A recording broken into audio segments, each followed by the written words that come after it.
ಇವತ್ತಿನಿಂದ ಬೆಳಗಾವಿಯ ಸುವರ್ಣಸೌಧದಲ್ಲಿ ಅಧಿವೇಶನ ನಡೆಯೋದಕ್ಕಿದೆ.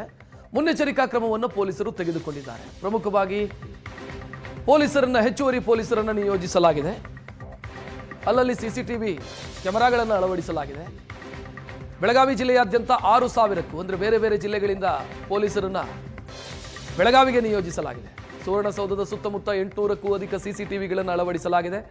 ಪ್ರಮುಖ ಸ್ಥಳಗಳಲ್ಲಿ ಸಿಸಿಟಿವಿ ಕ್ಯಾಮೆರಾಗಳನ್ನು ಅಳವಡಿಸಲಾಗಿದೆ. ಯಾವುದೇ ಅಹಿತಕರ ಘಟನೆಗಳು ನಡೆಯದಂತೆ, ಅತಿಕ್ರಮ ಪ್ರವೇಶ ಮಾಡದಂತೆ ಪೊಲೀಸರು ಕಟ್ಟೆಚ್ಚರ ವಹಿಸಿದ್ದಾರೆ. ಪ್ರಮುಖವಾಗಿ ಬೆಳಗಾವಿಯ ಸುತ್ತಮುತ್ತಲಿನ ಜಿಲ್ಲೆಗಳಿಂದ ಡಿಸ್ಟ್ರಿಕ್ಟ್ ಆರ್ಮ್ ರಿಸರ್ವ್ ಪೊಲೀಸರನ್ನ ಕರೆಸಿಕೊಳ್ಳಲಾಗಿದೆ. ಬೆಳಗಾವಿಯ ಸಿಎಆರ್ ಪೊಲೀಸರನ್ನ ಕೂಡ ಕರ್ತವ್ಯಕ್ಕೆ ನಿಯೋಜಿಸಲಾಗಿದೆ ಮತ್ತು ಬೇರೆ ಬೇರೆ ಜಿಲ್ಲೆಯ ಪೊಲೀಸರನ್ನ ಕೂಡ ಕರ್ತವ್ಯಕ್ಕೆ ನಿಯೋಜಿಸಲಾಗಿದೆ.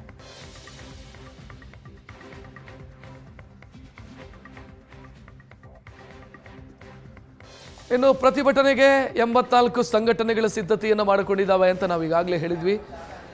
ಪ್ರತಿಭಟನೆಗೆ ನಿಗದಿತ ಜಾಗವನ್ನು ಫಿಕ್ಸ್ ಮಾಡಲಾಗಿದೆ. ಆ ಜಾಗದಲ್ಲೇ ಪ್ರತಿಭಟನೆ ಮಾಡಬೇಕು ಅನ್ನುವಂಥ ಸೂಚನೆಯನ್ನು ಕೂಡ ಕೊಡಲಾಗಿದೆ. ಇನ್ನು ಬೆಳಗಾವಿ ನಗರ ಪೊಲೀಸ್ ಆಯುಕ್ತರು ಕೆಲ ಪ್ರತಿಭಟನೆಗಳಿಗೆ ಅನುಮತಿಯನ್ನು ಕೊಟ್ಟಿದ್ದಾರೆ. ಅಂದರೆ ನಿಗದಿತ ಜಾಗದಲ್ಲಿ ಪ್ರತಿಭಟನೆಯನ್ನು ಮಾಡಿ ಅನ್ನೋ ಸೂಚನೆಯನ್ನು ಕೊಡಲಾಗಿದೆ. ಅದರಂತೆ ಅದಕ್ಕೆ ಬೇಕಾದಂಥ ಸಿದ್ಧತೆಯನ್ನು ಕೂಡ ಮಾಡಿಕೊಳ್ಳಲಾಗಿದೆ. ಪ್ರತಿಭಟನಾಕಾರರು ಎಲ್ಲೆಲ್ಲೋ ಹೋಗಿ ಅಹಿತಕರ ಘಟನೆಗಳು ಅಥವಾ ಸಮಸ್ಯೆಗಳ ಸೃಷ್ಟಿಯಾಗದ ರೀತಿಯಲ್ಲಿ ನಿಗದಿತ ಜಾಗದಲ್ಲೇ ಪ್ರತಿಭಟನೆ ಮಾಡಿ ಅಂತ ಸೂಚಿಸಲಾಗಿದೆ.